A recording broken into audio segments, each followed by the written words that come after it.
Hello, and welcome. Today we are going to recap a chilling supernatural thriller called The Haunted House. The movie begins on a dark, stormy night. A woman named Catherine is getting ready for bed. She has just tucked her little daughter into bed and is now walking downstairs, picking up her daughter's scattered toys from the staircase. Outside, the rain is pouring down and thunder is crashing. As the storm rages, a stranger arrives at their house. A little while later, Catherine's daughter wakes up. She is scared of the loud thunder and can't sleep. She gets out of bed and starts to walk downstairs to find her mother, calling out, "Mommy." At the same time, Catherine is downstairs. She looks into a mirror and suddenly sees the reflection of a man standing behind her. Terrified, she turns around, but no one is there. She panics and runs back upstairs to protect her daughter. She grabs her child and holds her tight. Just then, the intruder appears. He is moving strangely, disappearing and reappearing around them like a ghost. Catherine and her daughter scream in terror. And then, Catherine wakes up. It was all a nightmare. Catherine sits up in bed, breathing hard. She looks to her side and sees her daughter standing there, shaking her to wake her up. Catherine is relieved to see that they are safe. Her daughter says she wants to watch TV. Catherine says, "Oh wait, we have to wait for Dad." Just then, her husband Nolan arrives home. The family sits together to watch TV. On the screen, there is a news report about a missing person. Catherine watches it and feels a deep sense of pity for the lost person. Her daughter asks, "Isn't there any news that's not sad?" Nolan, treating it as a simple fact of life, replies, "Well, not sad news isn't news, sweetie. Only sad news." He then changes the channel. That same stormy night, a lawyer arrives at Catherine's house. He is carrying a large box. He introduces himself and tells Catherine that he is there to discuss a matter concerning her father.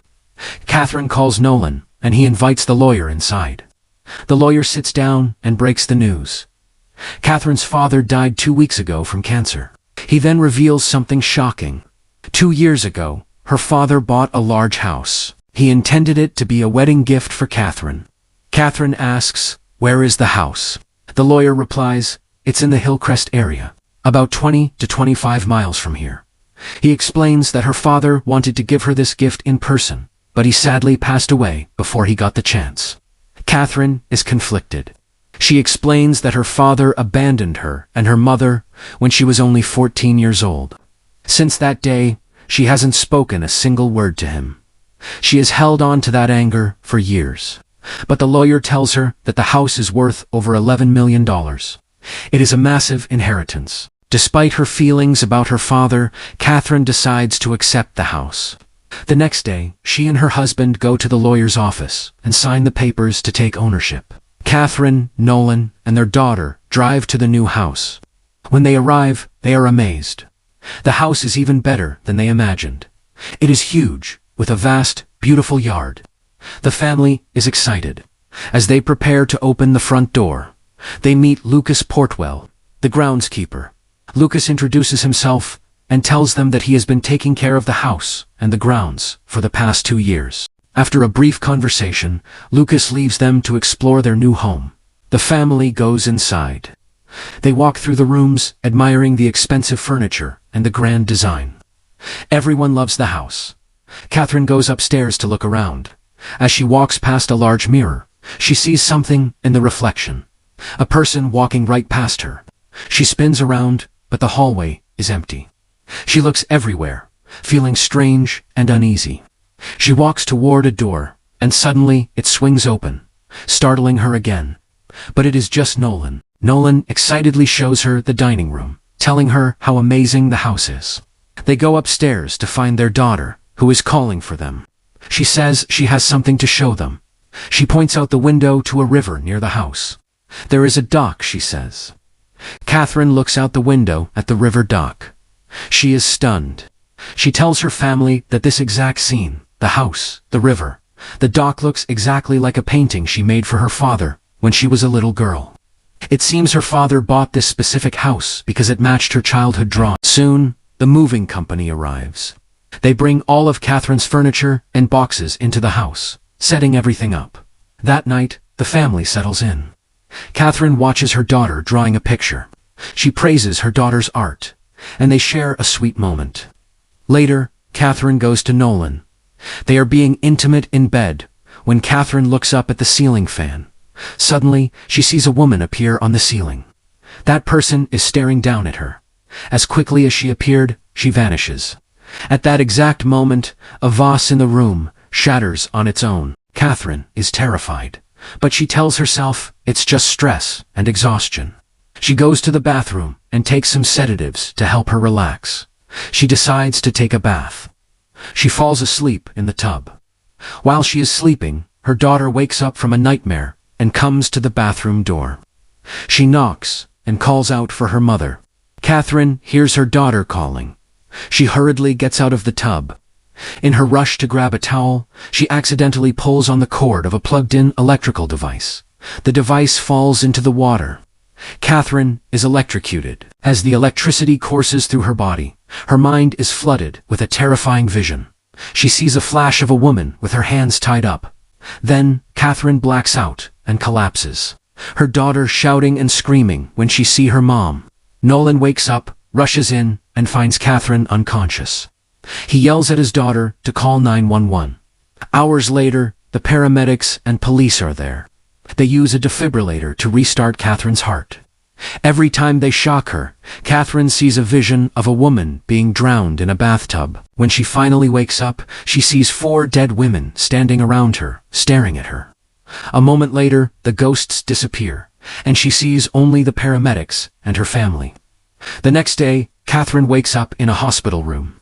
A detective named Garci is standing there. He starts asking her questions about the previous night. Catherine says she doesn't remember anything. The detective is suspicious. The paramedics found sedatives in her bathroom, so he thinks she might have a drug problem or was trying to harm herself. Catherine defends herself. She insists she is not suicidal and that it was just a terrible accident. The detective, having no proof of anything else, leaves. Catherine and her family return home. When they get back to the house, Catherine looks up at a window on the top floor. She sees her dead father standing there, staring down at her. She tells Nolan there is someone in the house. Nolan runs inside and searches every room, but strangely, he finds no one. He comes back and tells her the house is empty. Catherine swears she saw him, but with no proof, she tries to let it go. That night, Catherine can't sleep. Her mind is full of suspicion. She gets up and walks down the hall. She sees a door that is slightly open. As she reaches out to close it, the door suddenly slams open, pushing her to the floor. She looks up and sees a vision of a killer holding a bloody knife. Terrified, she slams the door shut. But then she notices something on the door handle. It is wet. She is confused and frightened. She goes to the bathroom, takes more sedatives, and tries to sleep. But sleep brings no peace. As soon as she closes her eyes, she has a nightmare about a man dragging a woman away. She wakes up, and her bedroom door flies open. 2 dead people walk into her room. One of them touches her cheek and begs for help. Catherine wakes up again. It was a dream within a dream. But when she touches the floor, she finds a slimy, watery substance. She goes to the mirror to calm herself down, then goes back to bed with Nolan. The next morning, Catherine opens the box the lawyer brought. She looks at old photos of herself with her daughter. Her daughter finds a book about crimes and asks about it. Catherine thinks it is too scary for a child and tells her to go watch TV instead. Catherine takes another sedative from her pocket. She decides to see a psychiatrist. She tells the doctor about her hallucinations and visions. After the session, she drives home. As she is walking to the front door, she freezes. In her mind's eye, she sees a terrifying image. A tire hanging from a tree by the lake, swinging. She stands there like a statue until her daughter calls her name, snapping her back to reality. While carrying groceries inside, she looks up at the window again. She sees her father's ghost once more. She is terrified, but tries to ignore it. Later, Nolan calls her. He asks about her health. She says she is fine. He tells her he has to work late and not to wait up for dinner. He hangs up.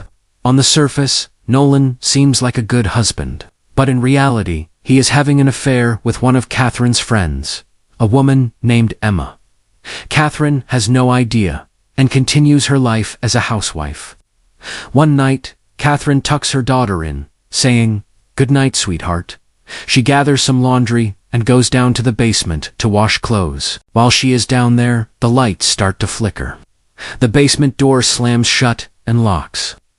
Catherine yells for her family, but no one hears her. She bangs on the door. Suddenly, the door flies open. Catherine sees a vision of a terrified woman being pushed down the stairs by a man. Catherine falls back, tumbling down the stairs herself. At the bottom, she sees the woman lying unconscious next to her. Then the man comes down. He picks up the woman's body as he carries her. A ring from the woman's necklace falls off and rolls into a drain in the floor. The man then takes out a knife and kills the woman. Catherine is horrified, but again, these are just visions. She takes more pills. A moment later, 2 dead people appear in front of her. Then, Catherine starts to choke, and she pulls a long gold chain out of her own mouth. In the next scene, we see Nolan in the kitchen, preparing a drink for Catherine. But he is doing something evil. He is secretly crushing pills, powerful drugs that cause hallucinations, and putting them into her drink. He has been doing this for a long time. This is the reason Catherine is seeing things. He brings her the drink, but Catherine is frantic. She starts telling him about the vision of the murder and the ring. She refuses the drink and starts trying to pry open the drain in the floor to find the ring. While she is finding the ring, the paramedics and her husband arrive and try to stop her. But Catherine is determined. She manages to open the drain, and there it is, the ring. It is real. She shows the ring to Nolan and the paramedics. She leads them to the spot where she saw the woman being killed. Nolan still doesn't believe her, but one of the paramedics looks closely at the ring and sees real blood on it. She tells them to call the police. At the police station, Detective Garcia asks Catherine to explain. She tells him about her visions. The detective is skeptical. Nolan tells the detective about Catherine's accident and her mental state, making her look crazy. But then, a female police officer who is investigating the house calls the detective. She tells him that everything Catherine said is true. The physical evidence matches her story. The detective starts to believe her. Catherine tells him that there are 4 dead bodies hidden on her property, victims of a serial killer who she believes was her father. She asks the detective to help her find them. The detective refuses to dig up the whole property based on a vision. Catherine offers to pay for the search herself. Later, the female officer reveals that Catherine's mother was a famous clairvoyant, someone who can see spirits, and Catherine has inherited this gift. That night, Nolan goes to see his mistress, Emma. He tells her that Catherine is going crazy. Emma coldly tells him to keep giving her the drugs. She says, "The sooner she's institutionalized, the sooner you will be in control of all that beautiful money." Nolan agrees to keep poisoning his wife. The next morning, the police begin searching the grounds. They dig for hours, but find nothing. Catherine thinks hard about her visions. She tells the police to search the river near that spot. Divers go into the water. At first, they only find old tires, but Catherine insists. She remembers the tire hanging from the tree near the dock, so she'll tell them to find in there. They search again, and this time they find them. For dead bodies, wrapped and weighted down at the bottom of the river. The police recover the bodies, but now the detective is suspicious of Catherine. How could she know exactly where they were? He detains her for questioning. Catherine calls her lawyer.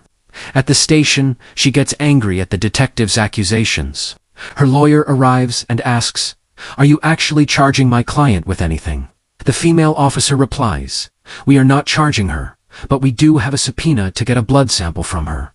They want to test her for the case." Since she is not charged, Catherine is allowed to leave. Her lawyer advises her to go home, but she refuses to go back to that house. She goes to stay with her daughter. When she arrives, Emma is there watching the child. Emma leaves, and Nolan follows her outside to plot their next move. The next morning, Catherine and Nolan are called back to the police station. The female officer asks Catherine to identify the victims from photos. After she does, the officer reveals something important. The victims died between 3 and 11 months ago. During that time, Catherine's father was bedridden with cancer. It was physically impossible for him to be the killer. The detective asks the lawyer if anyone else had a key to the house.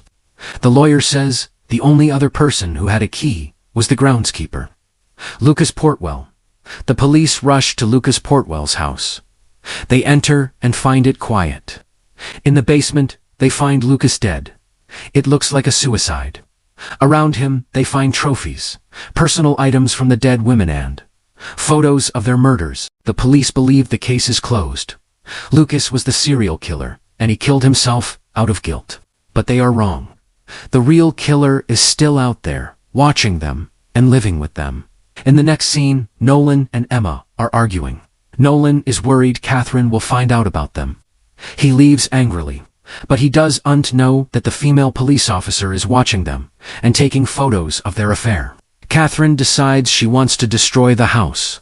She talks to a demolition expert, who tells her it will take 4 or 5 days to get the permits. Back at the police station, the female officer reveals the results of Catherine's blood test.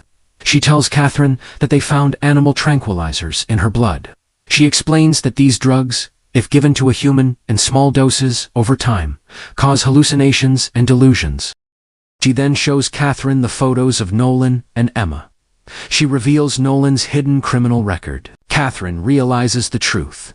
Her husband has been poisoning her to make her crazy so he could steal her money and run off with her friend. She is heartbroken and furious, overwhelmed by rage. Her psychic power flares, shattering a lamp in the room, and she faints. The police arrests Nolan and Emma. They question Nolan about the affair and ask if he killed Lucas Portwell to frame him. Nolan seems like he admits to the affair and the poisoning, but he swears he didn't kill anyone. Catherine leaves the station. Nolan begs her for forgiveness, screaming that he isn't a killer, but Catherine walks away without looking back. The detective tells Catherine the case is closed, but Catherine looks at him and says, "It's not over."